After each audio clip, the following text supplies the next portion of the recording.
How are you? I'm Peter Van Praagh. I'm president of HFX, the organization that puts on the annual Halifax International Security Forum.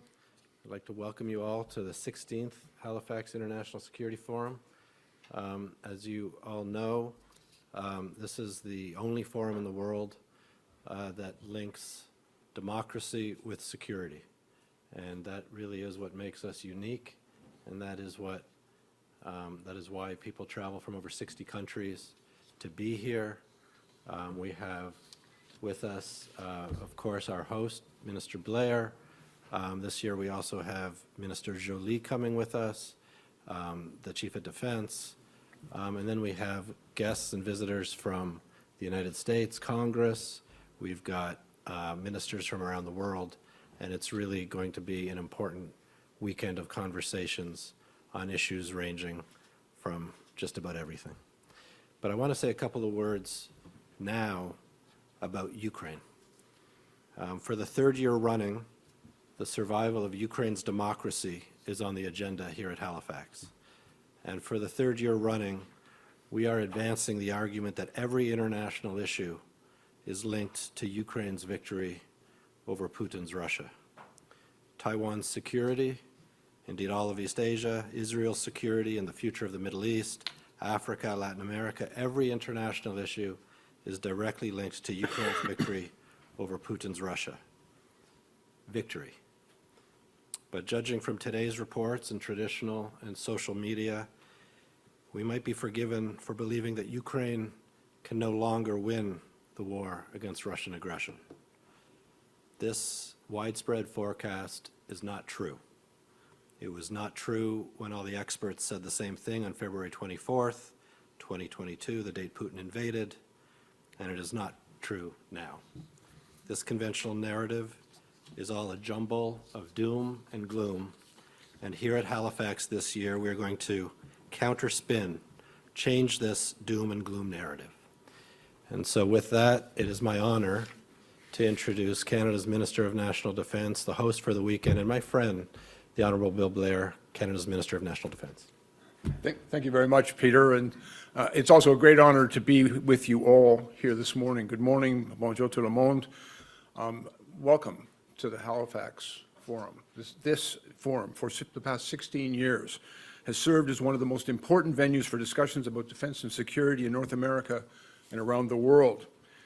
And the success of this forum is directly attributable to Peter and his team. And every year, they've provided us with a venue for us to discuss our biggest shared challenges, to learn from each other, to reaffirm our commitment to global stability and security. I know for me personally, these conversations have become even more important as the threats we face become increasingly unpredictable. Change has become our only true constant. This weekend, we will be discussing the issues that we are all seized with, issues for which we feel a great sense of urgency and a responsibility to respond. National security and defense are being impacted by cyber threats and the development of new and disruptive technologies. Climate change is rapidly redefining conflict and what it takes to be safe and secure. At this forum, we're going to have important discussions around how to respond to potential adversaries, how we work together to support our international partners, and also to acknowledge that this week, Ukraine entered its 1,000th day of war. The bravery and sacrifice that Ukrainians have shown in the face of this aggression has been nothing short of inspirational to all of us. Putin thought that he could swiftly take over Ukraine, but he failed to anticipate their resolve, alongside NATO and our partners who have come together to fight against this brutal invasion. I also believe that Putin thought that he could weaken NATO, and he has failed completely in that effort, because NATO is stronger today, more deeply united, and united in its resolve to make sure that we are able to respond to that aggression. Among the military aid that Canada has provided, I am very pleased to share with you this morning that the National Advanced Surface-to-Air Missile System, or NASAMS, that we purchased almost 2 years ago in partnership with the United States have now arrived in Ukraine. These NASAMS will help strengthen Ukraine's air defense systems against the destructive air attacks on its military sites, on its critical infrastructure, and on its population. I want to take this opportunity, first of all, to thank the United States, and in particular, Secretary of Defense Lloyd Austin and Ambassador Cohen, the U.S.'s ambassador to Canada, for their collaboration and support on this effort. Canada's support for Ukraine is and will remain unwavering, and I know that many of the conversations over the next few days will focus on how we can continue to help Ukrainians in their fight against Russia to victory. This forum in Halifax is a unique venue for these discussions precisely because it is a gathering of friends and like-minded nations having open and frank discussions on security and defense. These are our closest friends and allies. We are joined as well by industry representatives and academics. These discussions are important. They're important to the future of our country, but they're also important to global peace and security. I look very much forward to the many critical conversations that we will have over the coming days with our friends, and I want to say thank you again to Peter and his team for making these conversations possible every year. Thank you. Hello everyone, bonjour à tous. My name is Andrew Green and I will be the moderator today. Je m'appelle Andrew Green et je serai votre modérateur. I would invite media to the mics to ask one question and one follow-up. Please also start by specifying your media outlet and who your media outlet and your name. Let's also try to make sure that only one journalist per outlet asks a question. We will do our best to accommodate everyone in the time we have today. J'invite les médias à se limiter à une question et un follow-up. Veuillez également commencer par préciser les médias pour lesquels vous travaillez. Essayons également de faire en sorte que un seul journaliste par média pose une question. We can get started. Merci. Bonjour, Monsieur Blair. Bienvenue à Halifax. My question will be in English, of course. And I thank you for that. Yeah. There's a Republican congressman who told our colleague from Politico Playbook that the Canadian track to reach the 2% spending is arrogance, freeloading, and cheat. And he had, if everyone had the policies of Trudeau, there would be no NATO. What's your reaction to those comments? I think the comments are unfair. Canada, when I came to this forum last year, I took the opportunity to assure all of the participants and our allies that Canada recognized that decades of underinvestment in the Canadian Armed Forces had to change, and that we were going to do more, that we recognized we had to do more, and that we were going to do more. A few months later, we released our new National Defense Policy Update, in which we clearly articulated a path to make significant new investments in the Canadian Armed Forces. But we also indicated in that report, we acknowledged that more would need to be done. At the Washington summit that took place in July, we went back and I was able to speak to my colleagues, the defense ministers of NATO, about our plan, a verifiable and credible plan in order to reach 2%. But one of the challenges we face, when our allies say they want us to reach that spending metric, we've made that commitment and the answer is yes. And I've told them you're pushing on an open door.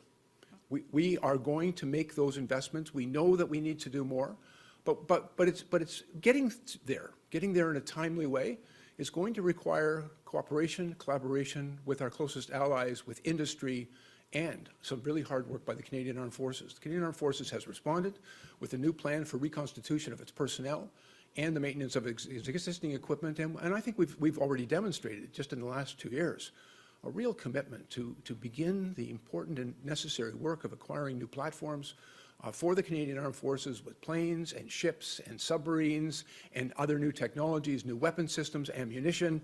All of that work is well underway.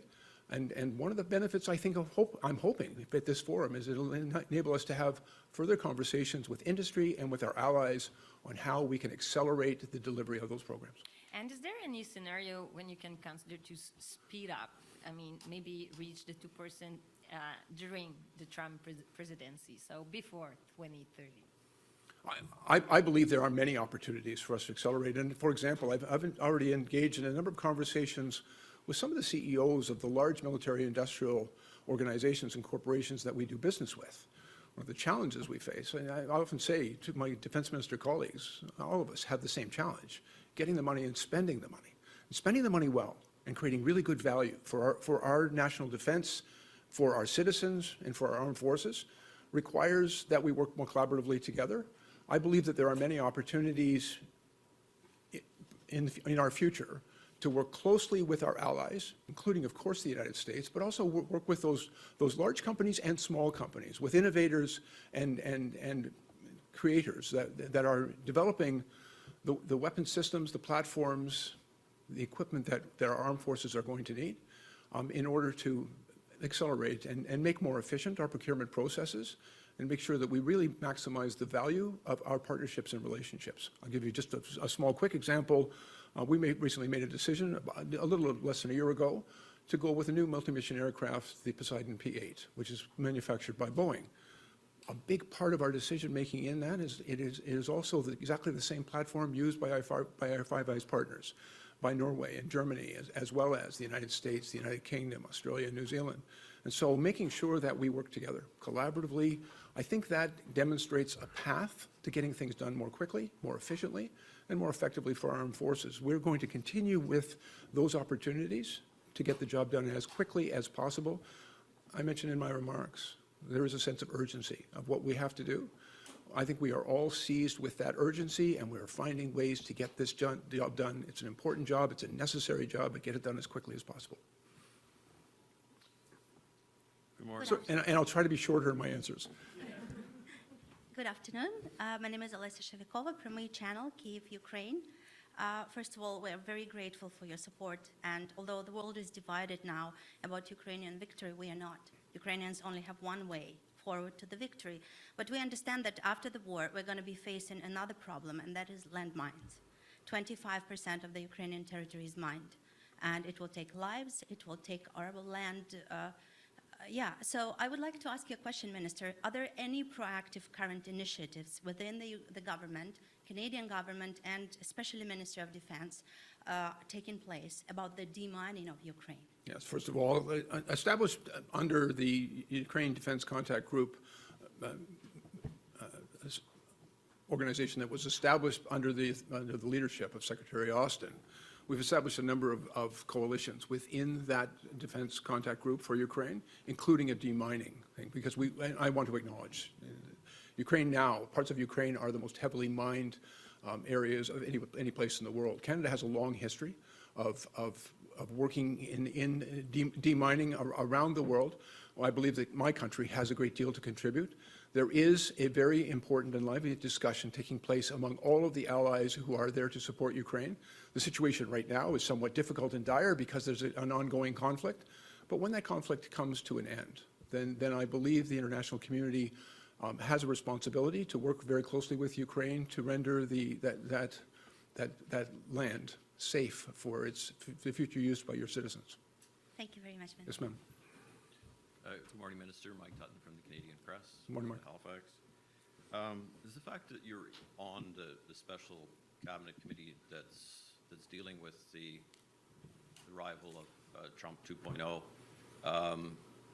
signal that Canada's defense industry is going to, and you're going to face pressure to accelerate the pace of reaching 2% prior to 2020. Mike, can I tell you, the pressure I feel is not in response to the encouragement of our allies, but rather this is what Canada needs. This is what our armed forces, our national defense requires, so that we can live up to our responsibility to defend our country, our continent, but also to live up to our responsibilities to our international coalitions through NATO and NORAD, and now in the Indo-Pacific and even other places of conflict in the world.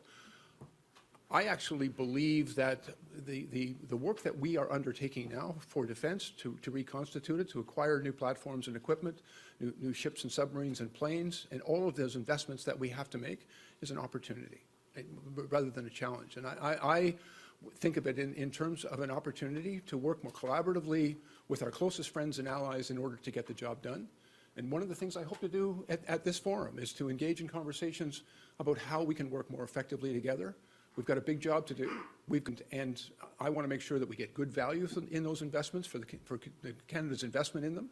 And I think the best way to do that is to do it collaboratively with our closest friends and allies. And just to be absolutely clear, 2032 is the current goal for 2%? 2032 was I think, a realistic plan, because I know how long it takes to build the new destroyers that we are undertaking to build through our new national shipbuilding strategy. And by the way, those ships will be built right here in Halifax. We also know how long it's going to take to deliver the F-35 fighters that we have ordered, how long it's going to take to even acquire the new P-8s. even how long it's going to take to make sure that we turn around and build upon our efforts to reconstitute our services by significantly increasing the number of people we're taking in and the skills that we're going to require to do the job. 2032, I think, is a realistic plan, and I tried to offer to our allies a credible and verifiable plan on how we would get to 2%. But I believe that there are opportunities to accelerate that, and it's going to involve greater collaboration and cooperation with industry and with our allies in order to get that done. So the plan that we have presented by 2032, I think, is a credible and realistic plan. But I also believe that there are many opportunities in our future to accelerate those expenditures because we are all seized with the urgency of getting this job done. Hi, Heidi Petracek with Global National. Minister, just wondering what Canada is doing right now to prepare for the potential repercussions of a second Trump presidency on global security issues like Ukraine, things like NATO. Well, first of all, I was also a member of our government when we worked with the previous Trump administration, and in so many aspects, we worked very well together. And I think in the mutual advantage of both of our countries, I think, that, as I said, there are many opportunities for us to continue going forward in that relationship. I've worked with the United States for very many decades, and one of the things that I have grown confident and trusting in is the strength and leadership of their institutions in the defense, in the State Department, in their Justice Department, in their Congress, and in their Senate. Among the American people, that's a relationship that Canada has benefited from and supported for well over 150 years. I have great confidence in that relationship. We've got work to do together. It's in our mutual interest to do it together, and I think there are many opportunities for us. So follow-up or somewhat separate question, what is Canada doing right now to combat misinformation because it is a threat to global security, to electoral processes? What would you say Canada is doing right now to combat that? Actually, I'm very proud of some of the work they're doing, and in particular, within my own department, the Communications Security Establishment, I think, is doing some very leading-edge work on their own and with our allies in countering misinformation.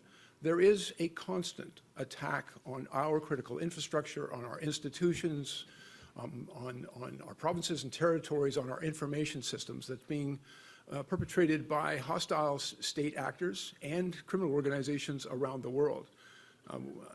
We are working very diligently to respond to that. We also have legislation before the House in order to counter some of this information. I think the intent, it's different from different state actors, but the intent is to sow division, to create polarization in our society and to undermine public trust in important institutions. That trust is the currency of our success, and we have to work really hard to maintain that trust.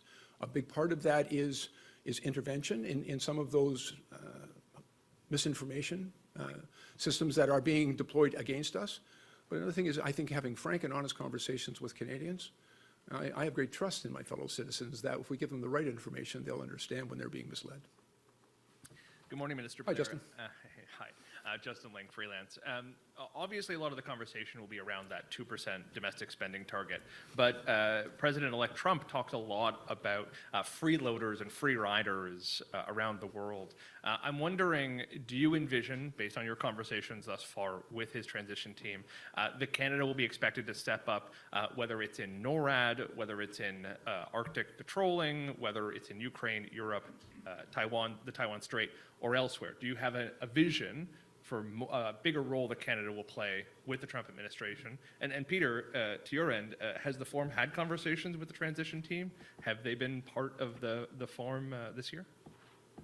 All of our allies have made it very clear. They all know they need to do more, and they want us to do more. And I think part of the request that is directed towards the Canadian Armed Forces to do more is because of the exemplary reputation that they have earned over decades of service around the world. Canadians have been there. They've always answered the call, and almost all of the work that we do in Canada is expeditionary. We haven't had to invest significantly in defense of our own country, but that situation is changing, and you know, I think we've talked about that in our new defense policy, and you're familiar with it, some of the challenges we're facing right here in North America. But I would also share with all of our allies, including the United States, that they're pushing on an open door. We all have already recognized that we need to do more, and we're going to do more. We're also asking for help because we believe that spending Canadian hard-earned taxpayer dollars well requires, I have to manage both money and the commodity of time, and accelerating how we deliver on these things, making sure that we always, follow the law and engage in all necessary due diligence. But there's, I think, a lot in some of our procurement processes that have slowed us down, and even in some of our really essential relationships. We form military sales, for example, in our relationships with some of the large military industries in the United States and around the world. We've got to find a way to do better and work better. I think there's an opportunity here for us to be responsive to what industry needs from us, but also to communicate more clearly what we need from industry. And I think in that collaboration, with the support of our international partners, I think we can move forward far more assertively and far more effectively. It's nice to get a question. Thanks. Sorry to. I was thinking this was really easy up here. Yeah, we've had conversations. The team, as you all know, is taking shape. It's still a little amorphous. I'd point out that during the first Trump administration, Halifax International Security Forum welcomed very senior administration people every year to the forum. We've got very good relations. I imagine there are people in the forum who we don't even know who might go into the Trump administration, but I just want to emphasize the congressional delegation that we have this year. And as you all know, the United States Congress is a co-equal branch, and the Senate and the senators who are coming really represent an important, influential part of American government. So. As I guess, a quick follow-up. There are certain aspects of the incoming Trump administration that pose potential problems for Canada. Is there anything you see on the horizon that could affect or change the Canadian military's relationship with their American colleagues? They're talking about using military assets for mass deportations. You're looking at members of the national security apparatus who had formal ties with the Russian government. What are you doing to prepare and to harden Canada from those possible threats? And again, I have a lot of confidence in the institution, the defense institution of the United States. That our relationship with the U.S., the Pentagon and the U.S. Department of Defense is very deep and strong and trusting. And I think there are clearly very shared values, including respect for the rule of law. I'm looking forward to continuing in those discussions. I appreciate after every election there is a change of perspective and sometimes rhetoric, but our fundamental responsibilities, I think, remain unchanged. And I believe that there is great unity in recognizing what the real threats to our security, our safety, our citizens are, and that the best way to respond to that is together. I believe that all of our allies share that commitment. I have great confidence we'll be able to work it out. Hey, Michael. Michael Serapio, CPAC. Peter, I'll begin with you. So, question 2. Listen, you opened up by making the comment that every international issue challenge is tied to Ukraine's victory over Russia. Connect the dots. Why? So, number one, Russia is a member of the United Nations Security Council. Number two, it's a nuclear power. And number three, if it gets away with this naked aggression, we are entering a world where its might makes right. And that is a world that is not safe for anybody. And so this is an aggression that cannot stand. This is something that the Russians must fail. And once that is accomplished by Ukraine and continued support by Canada and all of Ukraine's friends and partners, including the United States, that message then, that fortitude will resonate around the world. And other actors, we call them the crinks, China, Russia, Iran, North Korea, will understand the fortitude of the democracies. My second question has to do with the missile defense system, and I'm going to ask both of you to answer, please. Because, and to my understanding, it's taken 2 years from the moment that Canada made the commitment for this missile defense system and delivery to Ukraine. Ukraine is well represented in this forum. I'm wondering what the reaction has been. Are they expressing frustration that it has taken so long? Are they expressing gratitude given the moment in time that Ukraine faces itself right now? Peter, I'll ask you to start. I don't represent the government, any government, and so my conversations with Ukrainian officials really are private. And so I would just say that with response to everything Ukraine, this is a country that, as the minister said, has been at war for 1,000 days. And so, yes, there is, of course, continued frustration on every issue with everybody. And that doesn't mean that the message that I get more than anything else is gratitude. Minister? I will also acknowledge Ukraine has always been grateful for every support that us and our allies have been able to provide, but I think we share a certain frustration on how long it takes to deliver. We also share increasing concern about how quickly Russia has been able to reconstitute its armed forces, its munitions. The now involvement of North Korea in that conflict is deeply concerning and escalatory. I know it's not just concerning to those of us who are directly supporting Ukraine, but it's also deeply concerning to Japan and Korea and others in the Indo-Pacific region because of what it means geopolitically. But I will also share with you, when you talk about frustration, I think I'll share my frustration. When we first said we wanted to help Ukraine, they said they urgently needed missile defense systems to protect their citizens, their cities, and their critical infrastructure. And we said yes. And we put the money on the table and said, okay, we'll do this. But when we went to industry, they told us to get in line, and it would probably take 4, even 5 years to deliver on those systems. Fortunately, the United States stepped up and said, we have bigger buying power and perhaps a more advantageous position in the contract. They said, join us. And so they were kind enough to let us to join in on that, and it still took 2 years. I think that is part of the conversations we need to have here with industry, and not just here, but ongoing, with how we accelerate production. One of the things that Jens Stoltenberg said to us when he was Secretary General of NATO is that production is deterrence, and I agree. And all of us recognize that we need to work more closely, more effectively with industry to make sure that we can meet the moment. Our adversaries are rapidly building up their militaries. China is actually going through the largest military buildup of any nation in the world since the Second World War. And it is deeply concerning. We have to keep up, not in order to engage in conflict, but to prevent conflict.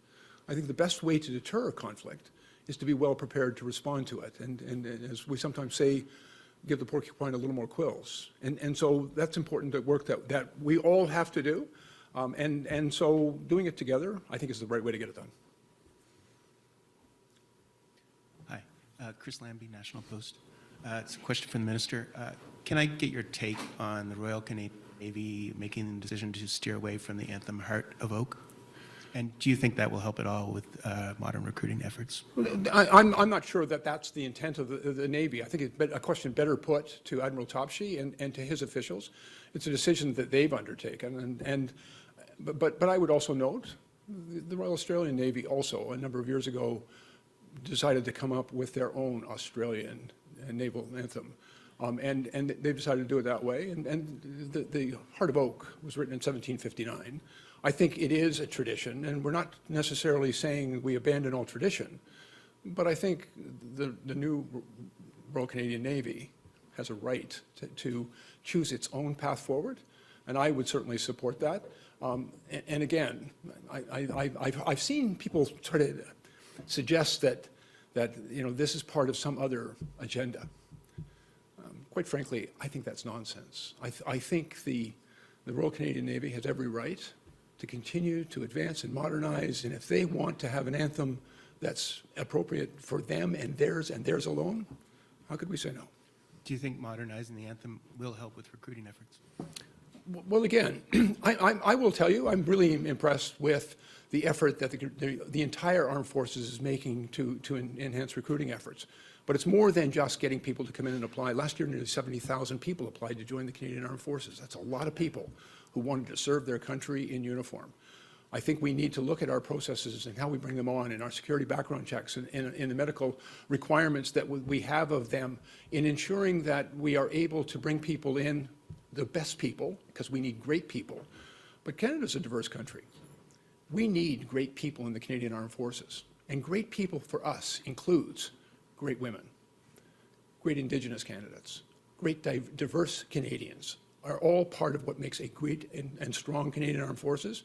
And I would point out, just the other day, Secretary Austin, who was a 4-star general, who led his nation's armed forces in conflict over many years, acknowledged that women in the U.S. armed forces make them stronger. And I am absolutely supportive of the Canadian Armed Forces efforts to make sure that their organization is as strong as we can make it. Hi there, Minister Blair. Catherine Cullen Hi, from Catherine. CBC Radio's The House. Do you have any plans to join the new northern group Ukraine set up by 12 countries to help build Ukraine's defense industry? As a matter of fact, we actually undertook, I was in Ukraine in February of this year. I met with their Minister of Strategic Industry. He talked to me about, we had just delivered for them about 900 Canadian-made drones, really great drones. And he thanked me for them. He said, those are terrific drones, and thank you so much for supplying them. But then he asked me an interesting question. He said, why didn't you buy our drones? And he laid out for me some of the work that they've been doing, really innovative, smart things in developing a drone capability across a number of different platforms and technologies that were being really effective at helping them to respond to the Russian aggression, and they were using very effectively, and they were doing it very efficiently as well. And he asked me if we would consider purchasing some of their drones and donating them to Ukraine. And I said yes, because how could you not? And we then provided them with some money as a bit of a pilot project, and it worked exceptionally well. And so we are now very much in discussions with our allies on how to get that done. There are a number of different coalitions that are facilitating that. When I said yes, by the way, I was a bit challenged because I didn't have a legal mechanism to actually get the money to Ukraine. So I went to the Brits, who did have a legal mechanism, and I got the money to the Brits, and they got it to Ukraine. The Dutch have also come forward with another plan. I think that's the incredible power of our coalitions and our partnerships in NATO and in all of the countries interested in supporting Ukraine. We're finding ways to get this done together. Canada is going to continue to make investments in Ukraine industry because it's something that can help. I also want to make sure that that also creates opportunities for our armed forces and for our industry in creating really great partnerships and collaborations between Canadian innovators and Ukrainian innovators is also really a good thing to do. I will note, I didn't hear you comment on that initiative specifically. We are part of every initiative that Including this one. Well, and again, the one you're talking about is we already have a mechanism in place to do precisely what that group is doing. One of the things, the work that I will do at the next time we meet as the Ukraine Defense Contract Group is to make sure that there's a real alignment between all of the countries who agree this is the right thing to do and find the most efficient way to get it done. So what kind of conversations or work is being done right now to talk about what happens if the United States removes itself from that space in about 2 months? And again, I'm not going to get into the hypothetical of that. I think as I've said, change is the one constant that we've had to deal with, not just for the last 1,000 days, but for a number of years. And so there's always contingency planning. I think we all recognize we all have to step up. We all have to do more. This is a critical moment in the Ukrainian-Russian conflict and war, and we have to make sure that we remain united and strong in our support of Ukraine to achieve the appropriate right outcome for the Ukrainian people, which is victory in this conflict. Minister, Peter, hey, it's Nick Taylor-Gazy from Politico. I hate to keep talking about defense spending, but Canada's defense spending and the spending of allies is an active conversation, and I want, this is for both of you. I wonder, you've both talked about a wide variety of important conversations this weekend at the forum, Ukraine being, of course, an important one.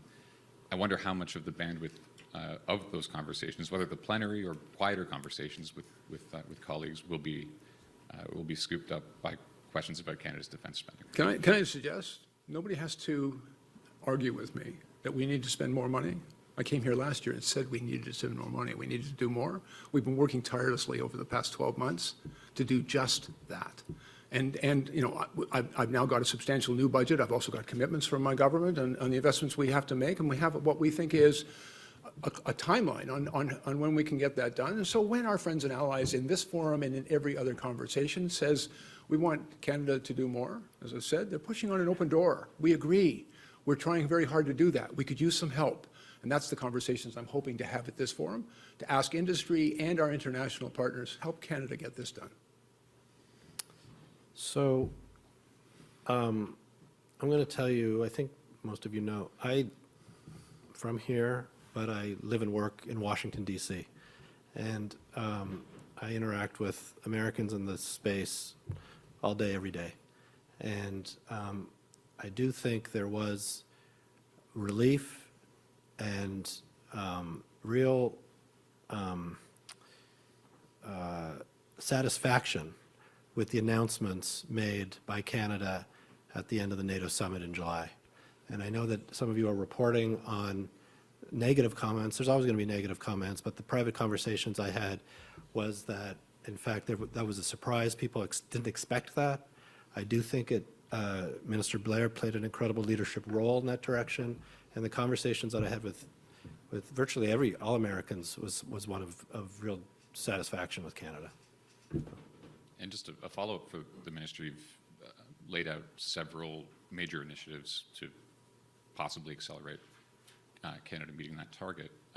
I wonder if you have kind of early markers for the critics that, and I take your point, Peter, but the critics who do exist and who will push Canada, if you have kind of early markers to say, well, here's what you can expect relatively soon. Yeah, I'll give a couple of examples. One of the things, I can buy boats and planes and tanks and trucks.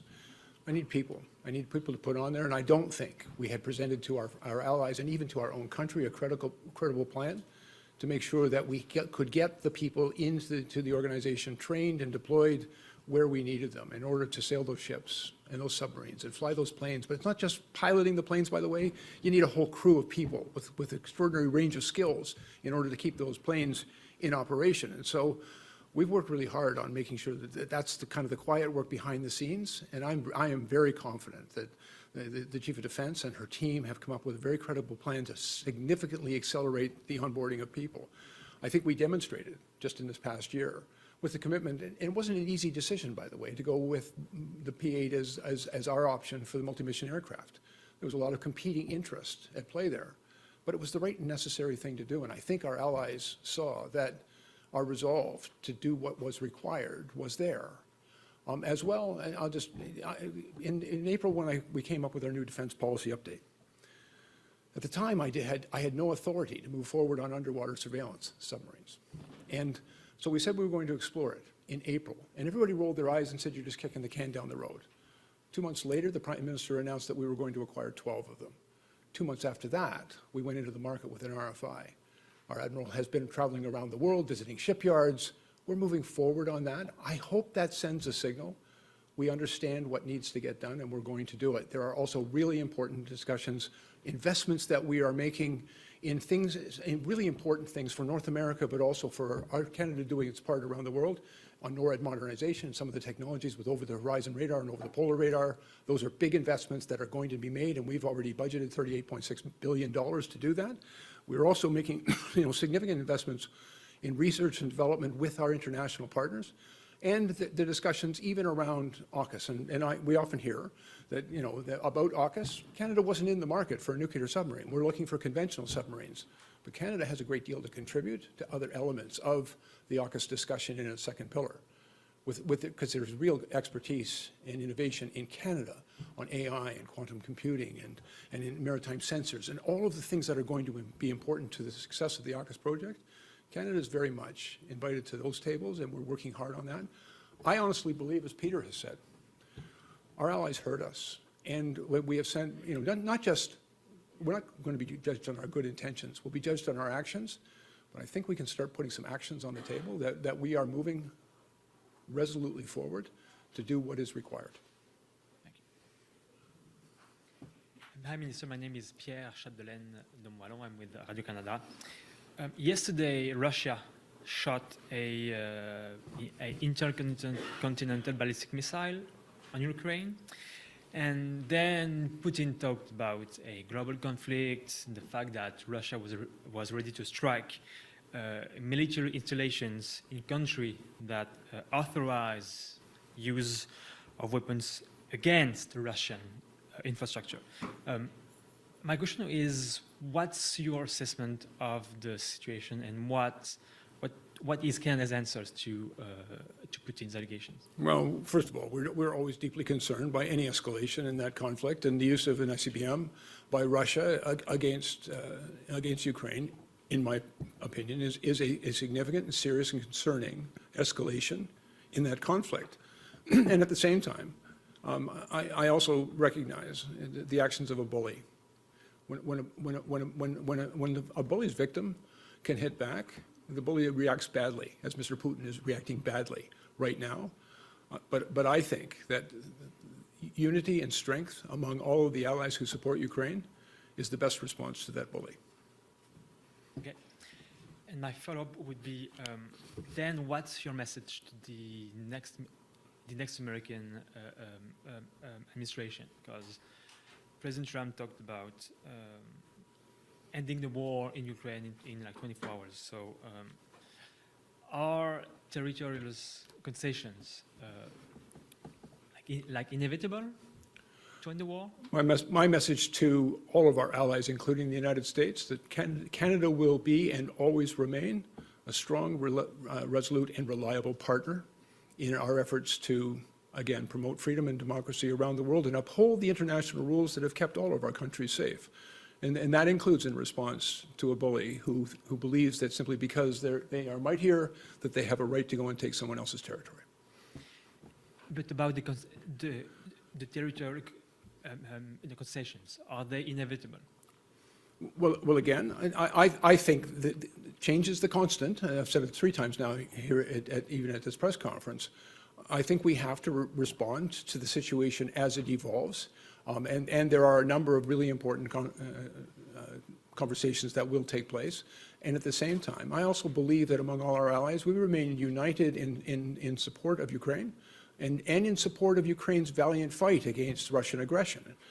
And frankly, if we were to concede to that Russian aggression in Ukraine, many of our other allies in the Baltics and in Poland and in the entire Eastern Front, and even for the Arctic countries, including our own, we could see just a continued escalation of Russian aggression in many other theaters. And so I think it's important that we stand up strong and remain standing strong. Last question. Hello, my name is Mizell from Indigenous Futures Canada, and you mentioned that armed forces need women and Indigenous recruits. And so I also mentioned diverse recruits, but yeah, that was the whole gamut. Indigenous Futures Canada. So this is sort of what Got we're focusing on. So yeah, Indigenous people have historically contributed significantly to Canada's armed forces and Navy. However, as you mentioned, barriers to recruitment and retention still persist. So would you be able to share specific strategies or initiatives that Canada is planning to implement or would like to implement to address these barriers, to increase Indigenous enrollment? And additionally, how do you see Indigenous communities and organizations playing a role in supporting these efforts? Yeah, a couple of things here. First of all, we have the Canadian Rangers, which are substantively Indigenous. Right across the north, they're an incredibly important part of our national security apparatus in the far north. They do important work for us. They are our eyes and ears in the north, and frankly, I believe that we can do much more to support them and to grow their operation, and not just with the members of the Rangers, but the Junior Rangers is also an extraordinary program that I very strongly support. We're building a new facility in Yellowknife. It's a 9,000 square meter facility, which will be the new national headquarters of the Ranger program in the north. There's also discussions taking place. I don't want to get too far ahead of an announcement that's going to be made next week, but I know Admiral Topshee of the Royal Canadian Navy has been in very close discussions with, he's got a number of really innovative and clever ways in which we can attract more people into the Royal Canadian Navy and therefore into the armed forces. But we're working really closely with the Premier of the Yukon right now to see if we can establish a reserve component there, which will give us additional opportunities to encourage and support Indigenous participation. And we need them. And frankly, the last thing I would say, you'll note in our new defense policy, we've placed an enormous focus on the Arctic. We know that its strategic value and importance to our national and continental defense. But if we're going to be effective in the far north, first of all, I think there's huge opportunities to us invest in multi-use infrastructure that will benefit the people of the north. When I went there, those Indigenous communities told us, it's not about a plane going by or a boat sailing by when the ice is out. It's about infrastructure. It's about fiber optics. It's about highways and airport runways and power plants and water treatment plants and health facilities. But they have also made it very clear to us, if we want to operate effectively in the north, it would be much to our value, and I agree, that we incorporate Indigenous traditional knowledge into our deployments and training there. And so I think it's not just the right thing to do, it's a smart thing to do, is to encourage greater Indigenous participation in our armed forces. Thank you. Thank you. Thank you, everyone. Merci pour votre temps. Thank you, Peter.